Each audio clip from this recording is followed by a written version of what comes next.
Hey there, Raeshal. How's it going?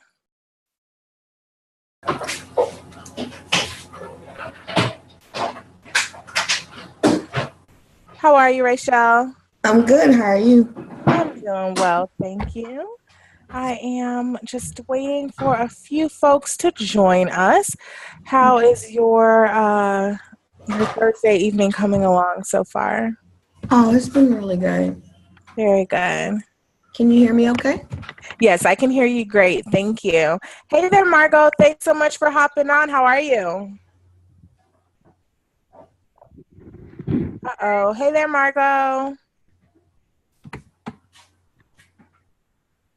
Oh, okay.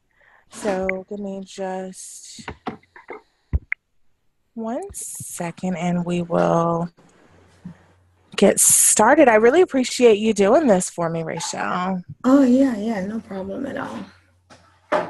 Okay. And is it giving you the option to share your video at all? Yes, it says that I can invite. It says you can invite.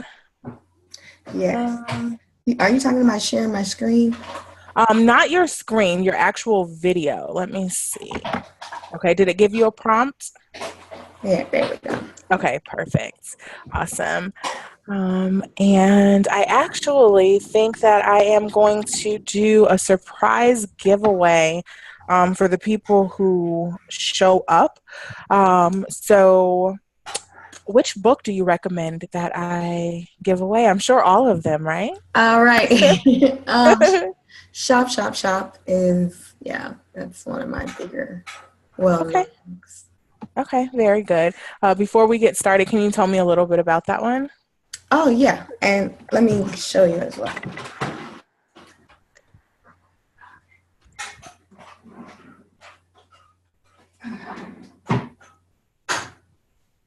Make sure I grab the right one.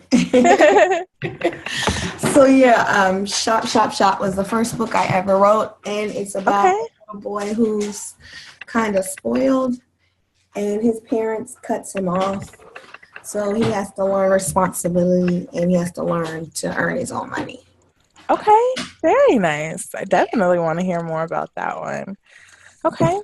So I guess we will go ahead and get started. I'm sure that some folks will join us a little later. Thank you so much for hopping on, Margot. I appreciate you for being on. And then, like I said, I'm sure that some of the members will hop on a little bit later.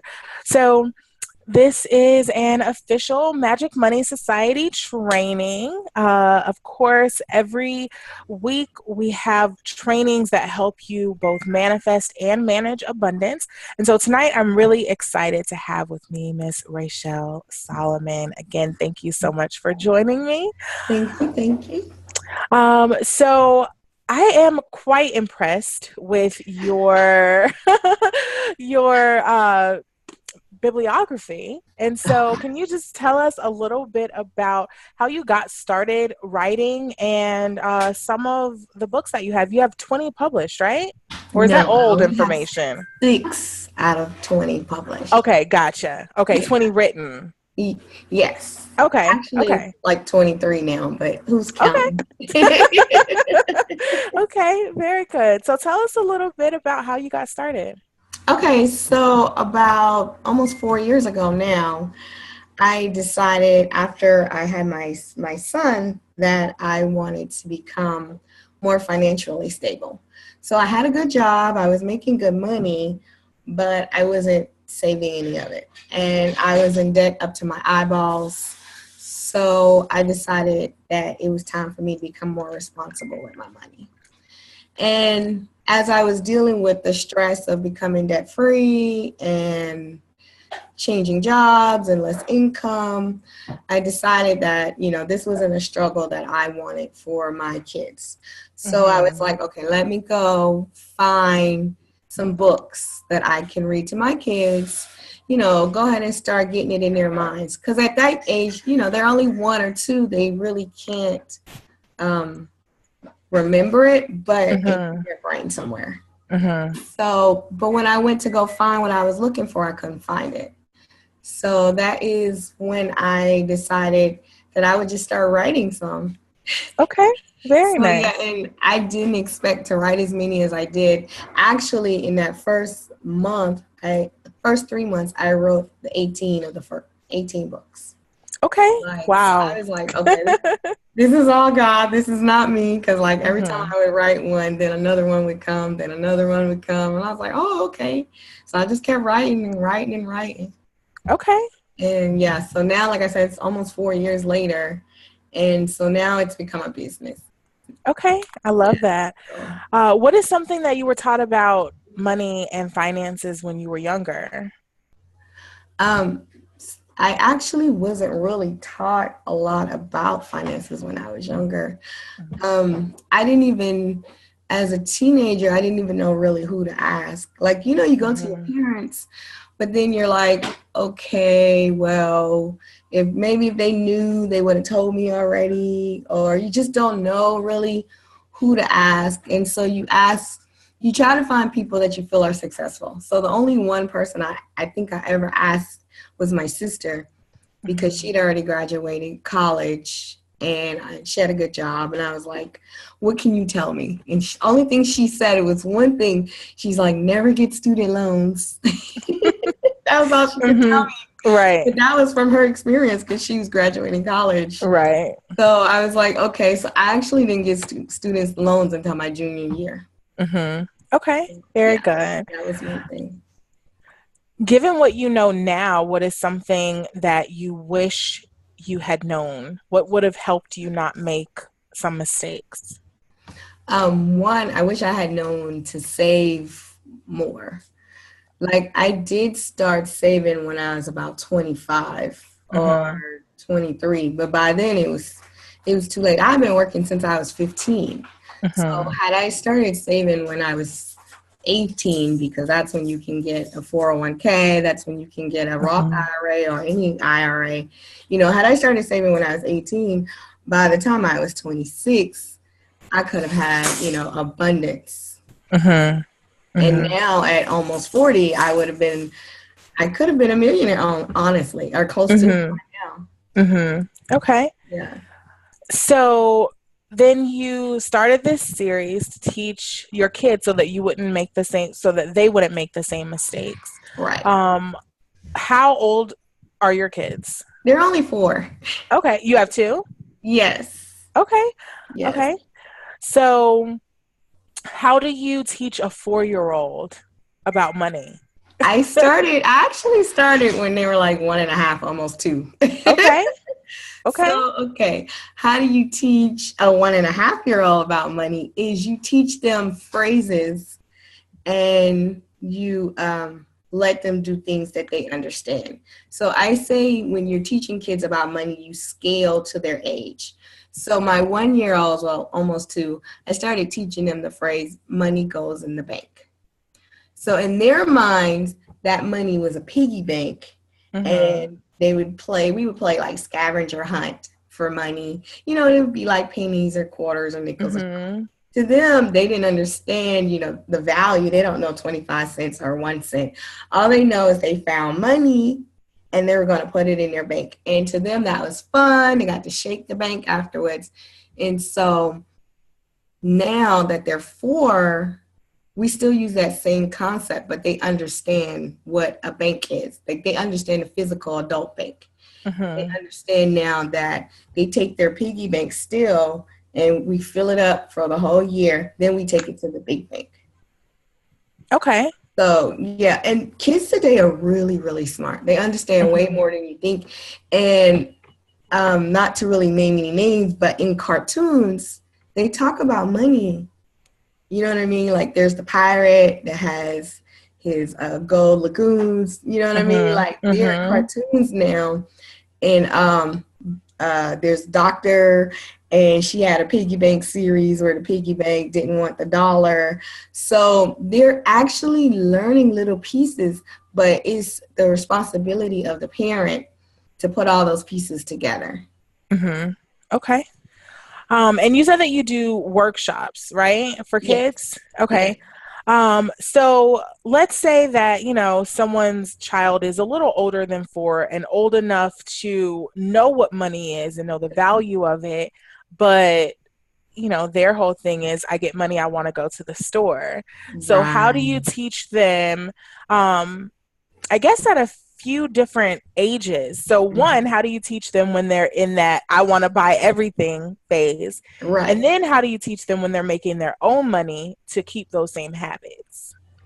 Okay, so let's go up a step to 7-ish, Mm-hmm. 10, somewhere around there. So Mm-hmm. now they kind of think they know what money is, they understand the concept of money, and they want to spend all of it, pretty much. The easiest thing to do with them is, one, make them earn their money. Because as soon as you have to add work to the step, add work as a step to get your money, then that money becomes more valuable. Mm-hmm. So then a lot of parents say they don't never want to spend their money, but they always want to spend mine. It's because as soon as they have to attach work to that money becomes more valuable. Mm-hmm. So one, you let them experience the work and earn the money. Two, you let them experience a word called operation cost. So, opportunity cost. So, opportunity cost is, if you buy this now, you lose the opportunity to buy something else later. So, if you buy, let's say their goal is to save for, if it's a girl, maybe she wants a prom dress or something like that. Well, if she wants to go to the movies every Friday, she's subtracting the money that she needs for her prom dress. And Mm-hmm. sometimes, as parents, we can't be the American government and bail them out. We just have to let them suffer the consequence, which is hard because as parents, Mm-hmm. we want to coddle them, we want to protect them from the world, we want to be their shield. But sometimes, if you let them make the little mistakes now, they won't make the big mistakes when they get older. Mm-hmm. I like that. Okay. So that's 7 to 10 years old.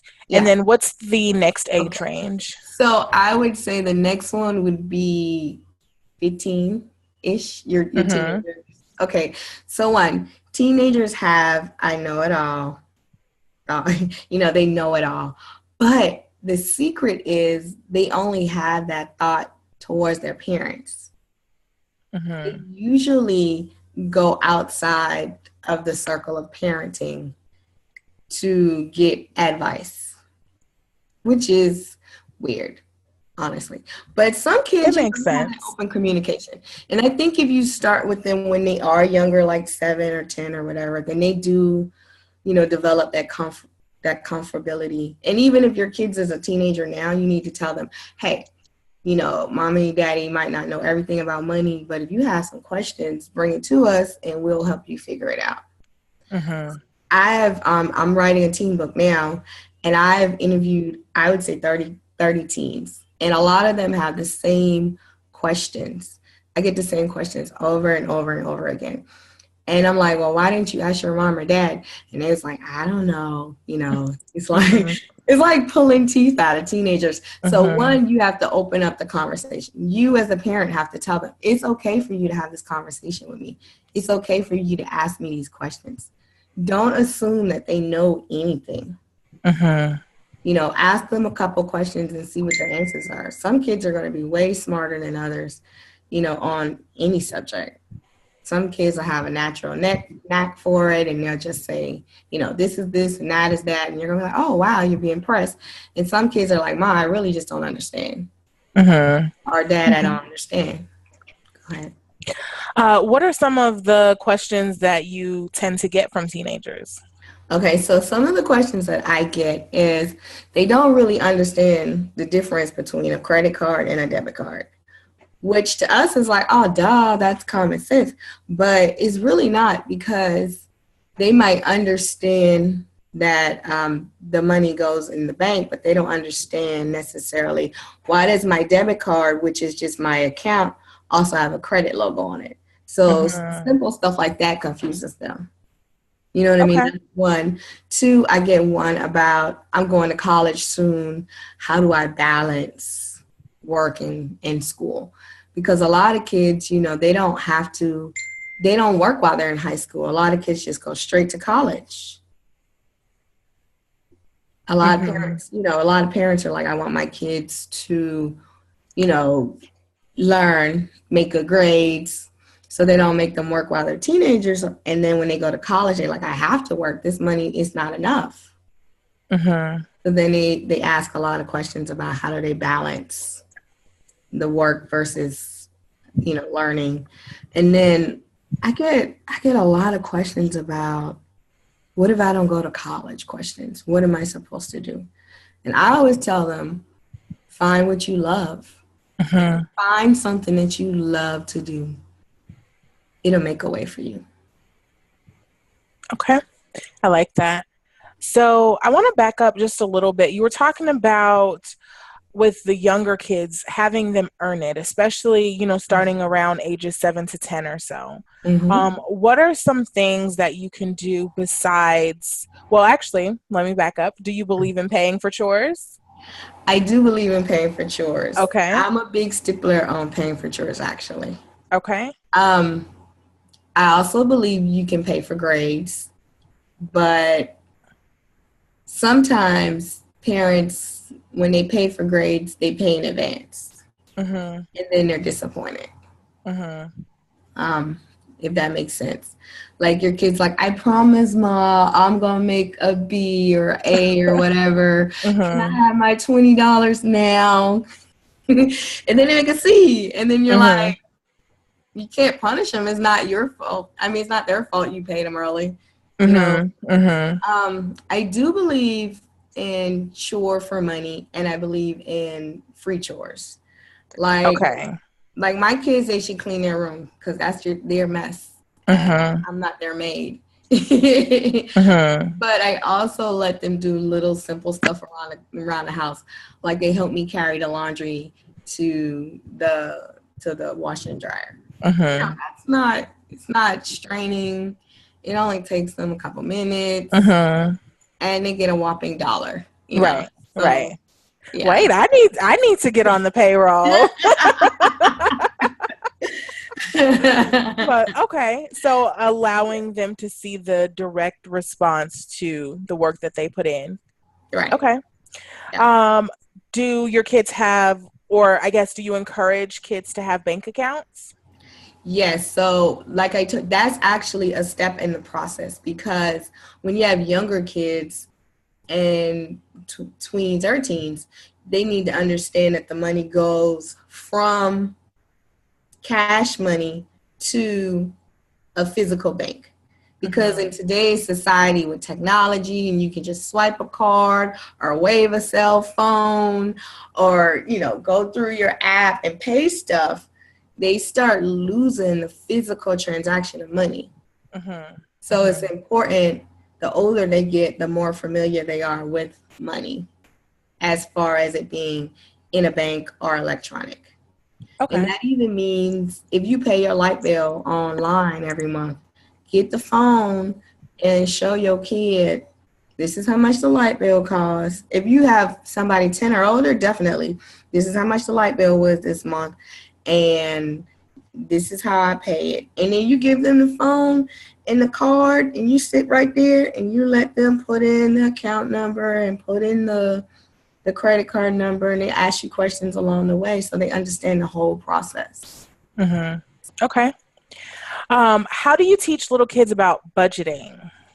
Okay, so how little? My Or, kids have no concept of budgeting. All mm-hmm. they know is, I guess it's a budget. They have like little jars, like not their piggy banks. They have like little jars. And when the jar gets to the certain line, then they get to go to Chuck E. Cheese. I like that. Yeah. Okay, that's cool. Because so we only put quarters in there. So when it gets to the line, it's Mm-hmm. like $10 a piece, which is Mm-hmm. what it costs for Chuck E. Cheese, for them because they're little. Right. So they don't know that that's like budgeting yet. They just know that they're working towards a goal. Mm-hmm. Yeah. So the older they get, then you write down, like I was talking about the opportunity costs. They just need to write down the stuff that they want Or when you get teenagers, then they get to write down the bills they actually have, usually a cell phone bill. Let them write down, if it's a girl, clothes and, nails. If it's a boy, let him write down his pair of Jordans or his haircuts. You know what I mean? And then they write that thing down, and if it's a big item, then they know they need to save $20 a month or a week out of a paycheck, or money that they're earning from chores or whatever, or grandma and granddaddy, whatever it is, that they know, if I put this amount on here and I actually save it, then I can get this item at this date. And I suggest that you do budgets with kids, with even as little as 3 items. So like my boys, they're always saving for something. So like right now, my one son, he wants a Power Ranger. So he's saving for his Power Ranger. Now this Power Ranger is like $50. So that's a lot in a 4-year-old's world. He has no idea he's going to be saving for that Power Ranger until like Christmas, and then Santa Claus will accidentally bring it. But you know what I mean, though? Like in his mind, he's saving towards a goal. And then they also have, like I said, the line for the Chuck E. Cheese jar. So okay. Yeah. I like that. And I like that they get to see that everything is not microwave society. There's kind of this delayed gratification to see if it's even really worth it. Because a lot of times we ask for what we want, we throw a tantrum, then we get it, or we just don't get it at all. And so, showing them that you can have what you want, there's just a process to that. Right. Okay. Exactly. That was important to me. Okay. How do you teach kids and teens about credit?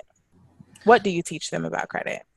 Okay, so I don't teach younger kids about credit. I'm just going to be honest, except for the fact that credit is borrowing money that's not yours. So I tell my, not my kids, but I tell like 7, 8-year-old, 10-year-olds that if you ask somebody for some money and you have to pay it back, then that's credit. And I actually wrote a book about that, but it's not out yet. It's pretty much a kid borrows some lunch money. He had lunch money, he spent it, and he borrowed some more from a friend, and now he owes him a debt.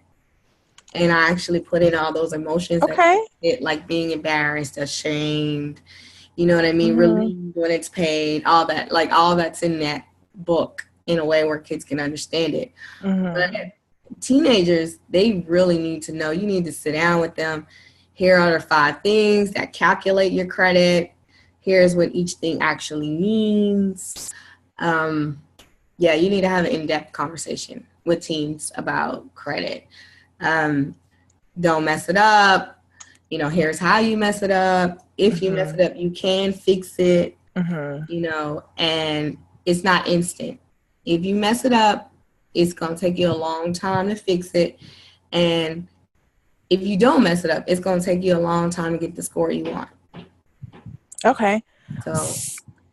So how young is too young to start teaching them about credit? I would say anything under 8. Okay. Just because that makes sense.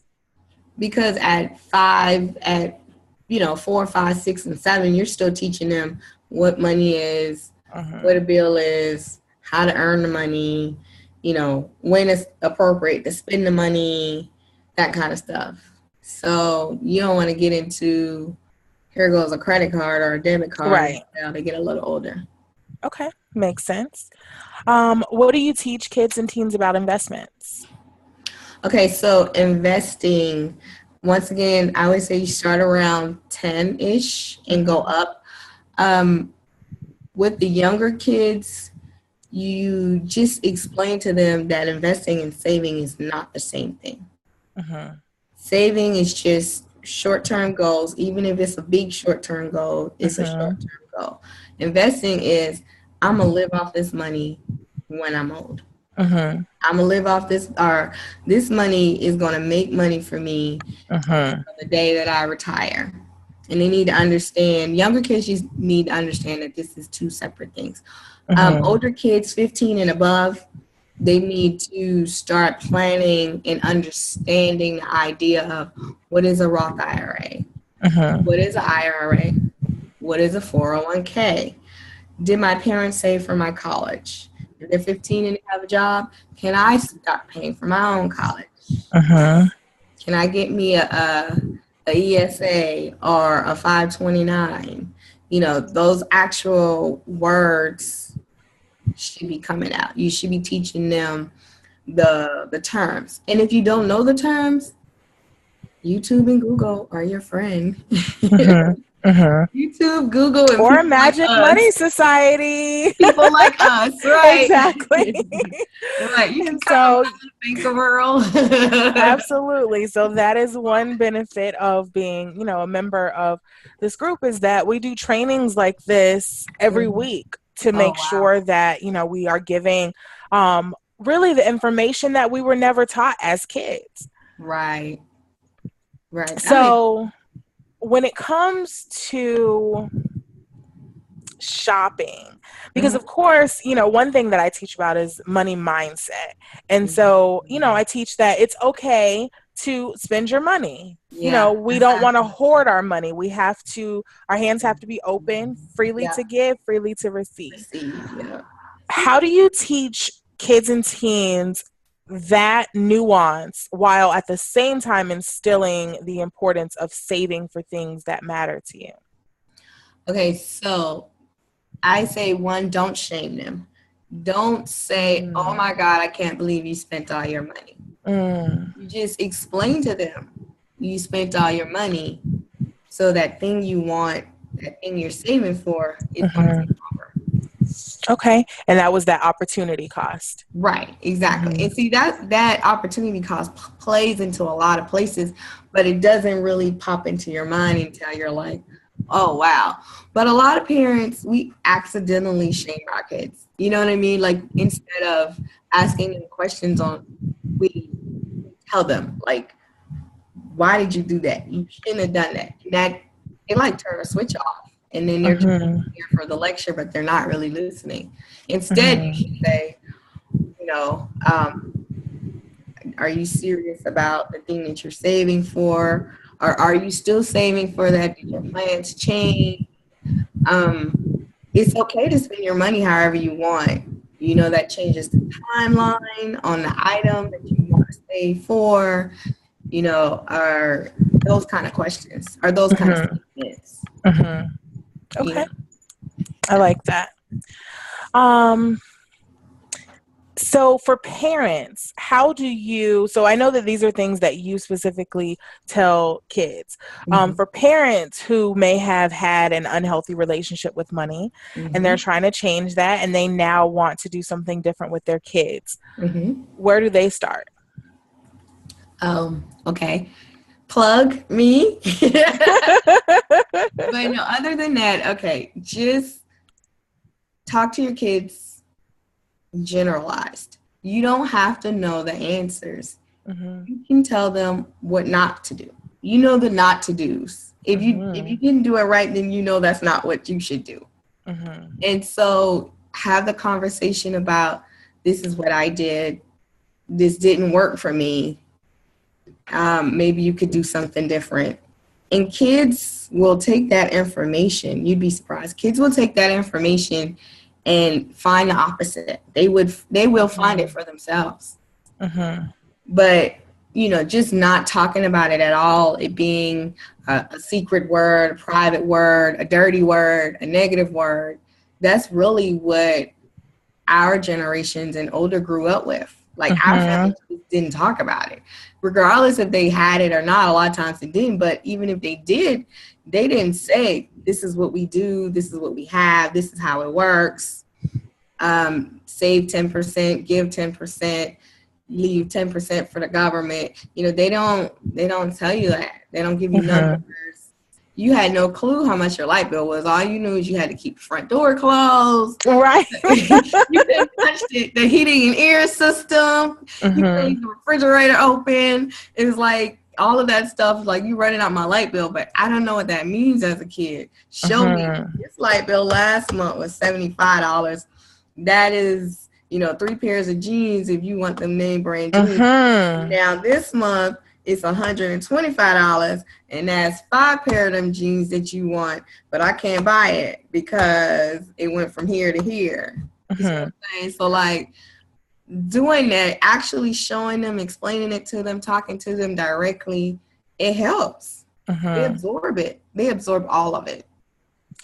And it actually sounds like, so with your opportunity costs, that's one way that you can even show them, again, because the light bill is higher. So this month, these jeans that we were planning on buying, that's something that we can't do. Right. Do you advocate for showing them your personal budget?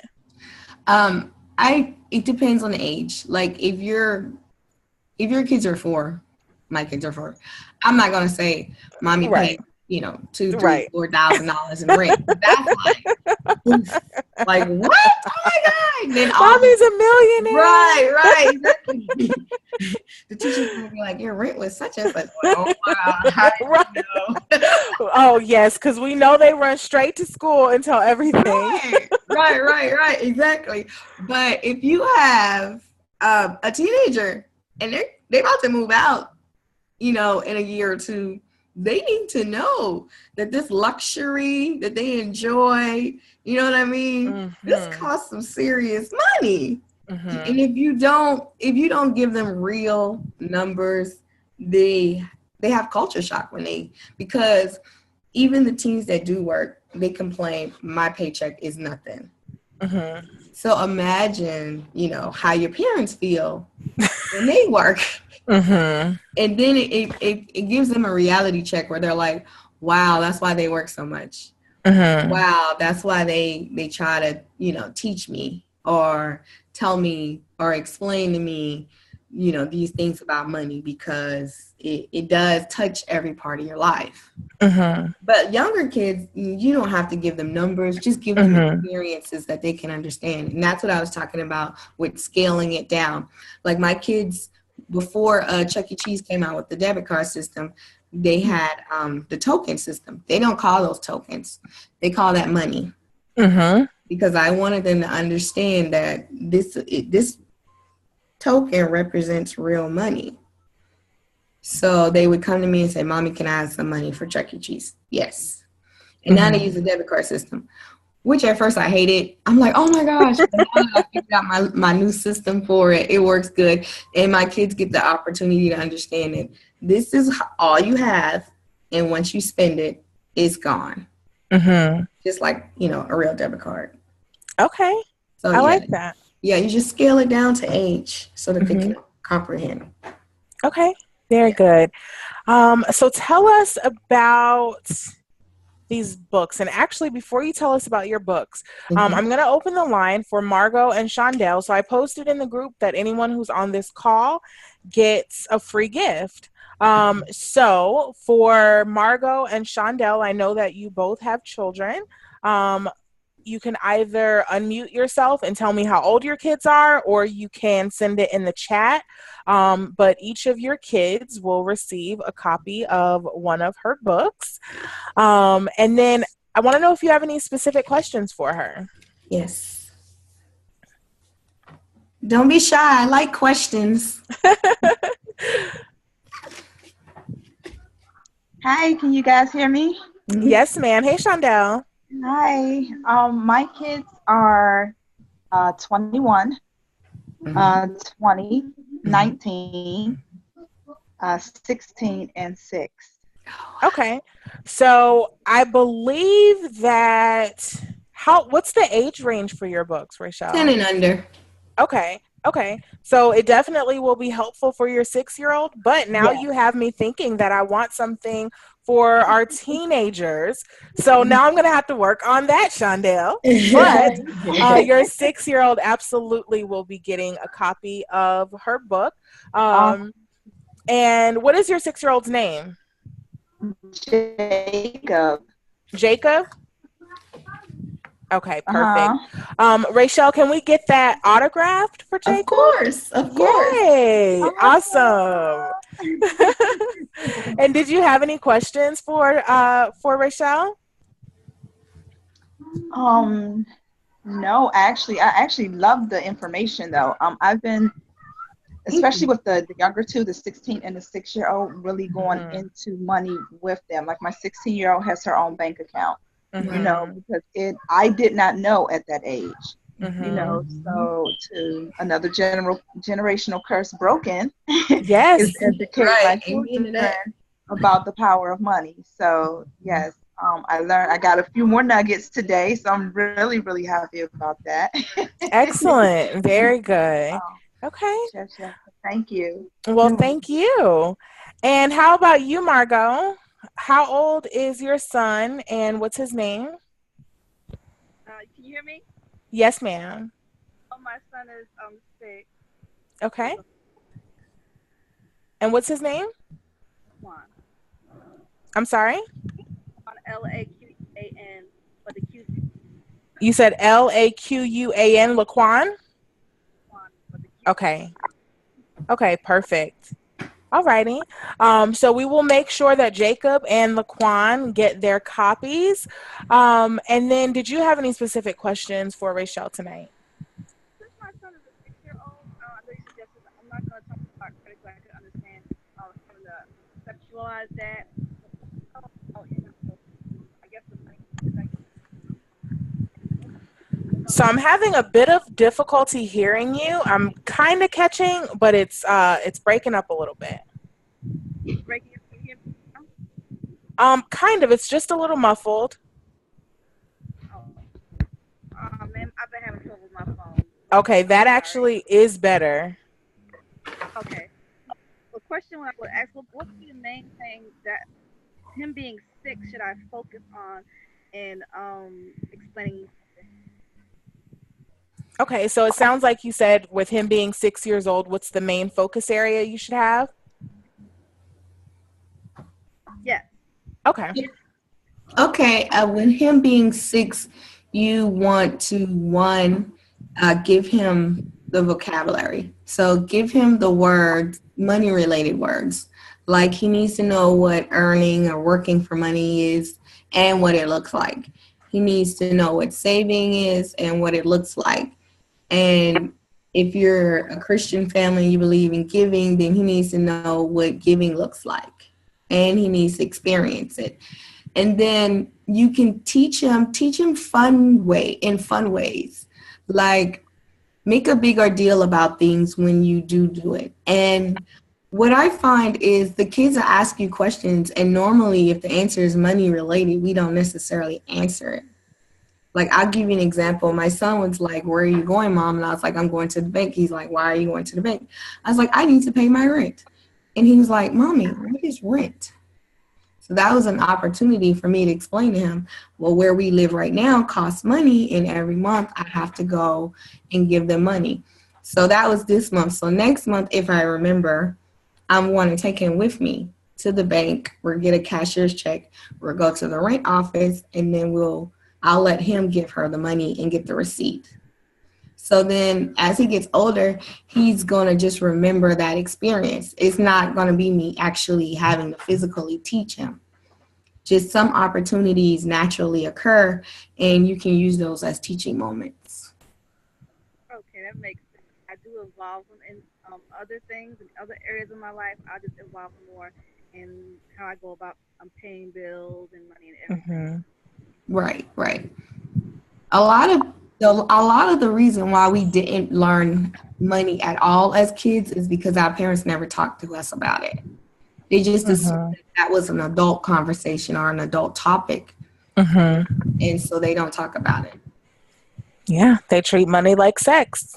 Yeah, And so often, as adults, we still do. It's right. this taboo thing that, you'll learn about it when you need Get to. older, And right? when you need to is when you're pregnant. Right. So we are trying to avoid our kids having to make these same mistakes that help teach us these things. Right. So very good. I love that information. Any other questions, Margot? That was it. Thank you so very much for the information. It was very helpful. Oh, you're welcome. You're welcome. No problem. Very good. And anything else that you would like to share with us? I write blogs, and so this month I'm doing from my daughter to my mother. And Mm.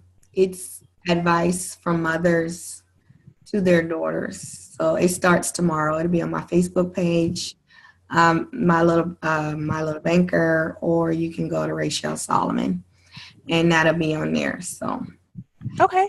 anybody wants to purchase the book because they're watching the replay, they can go to mylittlebanker.com.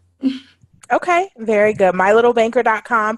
And you said that there's 6 books available for them to smack the buy button right now Yes. and go ahead and cop that so that we can make sure that we are instilling these values in our children. I love that. Thank you so much Oh, for you're spending some time with welcome. us tonight. You're welcome. And for everyone who is watching the replay, thank you guys for checking it out.